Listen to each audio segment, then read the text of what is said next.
Atos dos Apóstolos, capítulo 2.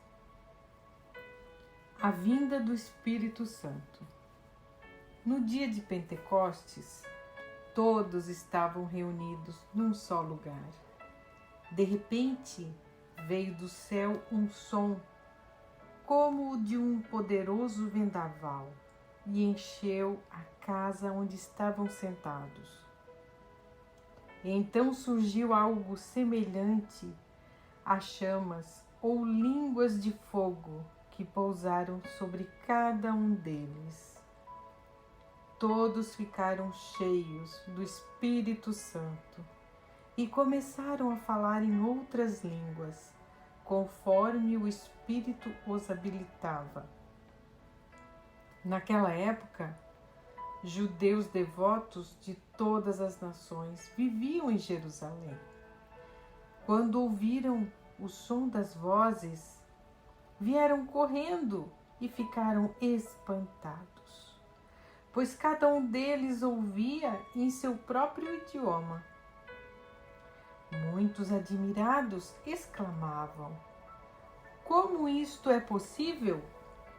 Estes homens são todos galileus, e, no entanto, cada um de nós ouve falar em nosso próprio idioma.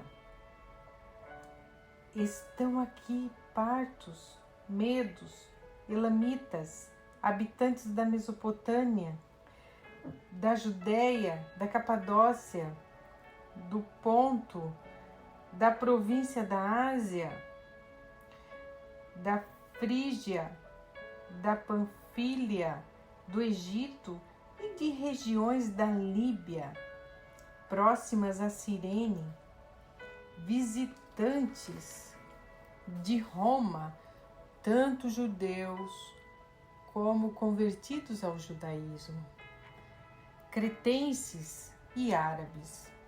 E todos nós ouvimos essas pessoas falar em nossa própria língua sobre as coisas maravilhosas que Deus fez.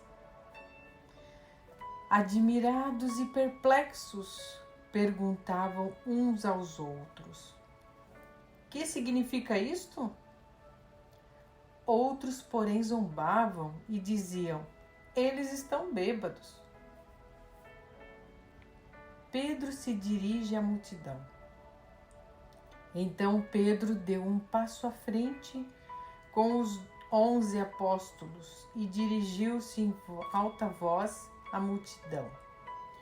"Ouçam com atenção todos vocês, povo da Judéia e habitantes de Jerusalém. Escutem o que lhes digo.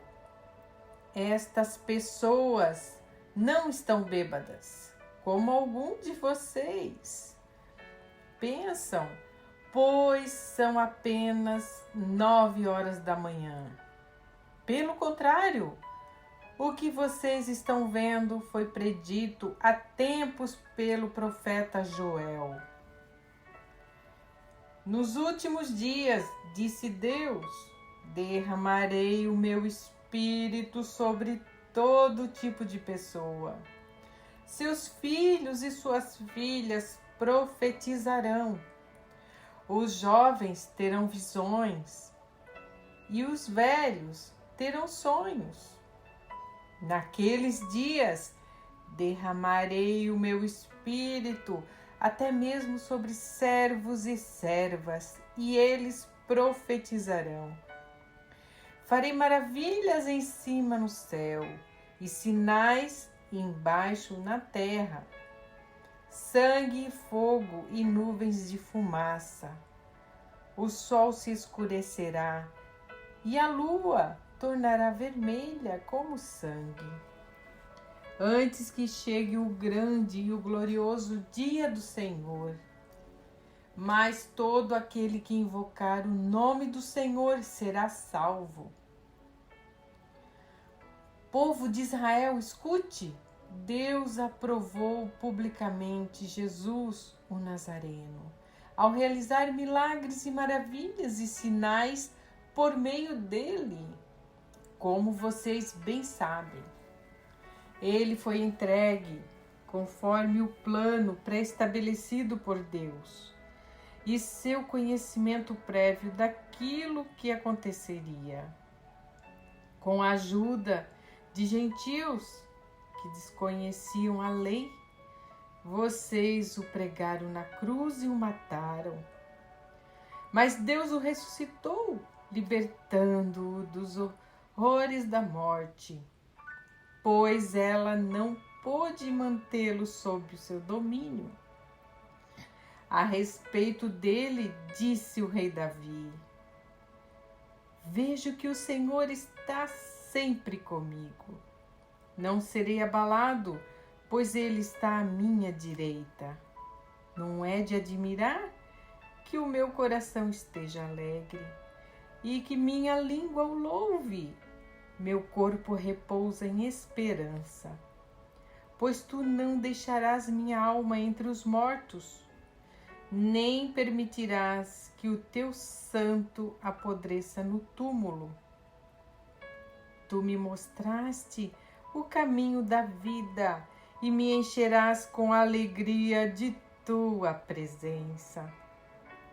Irmãos, permitam-me dizer com toda convicção que o patriarca Davi não estava se referindo a si mesmo, pois ele morreu e foi sepultado, e seu túmulo ainda está aqui entre nós.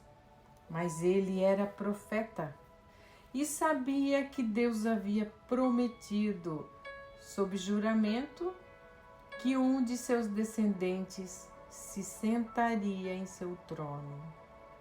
Davi estava olhando para o futuro e falando da ressurreição do Cristo, que não foi deixado entre os mortos, nem seu corpo apodreceu no túmulo.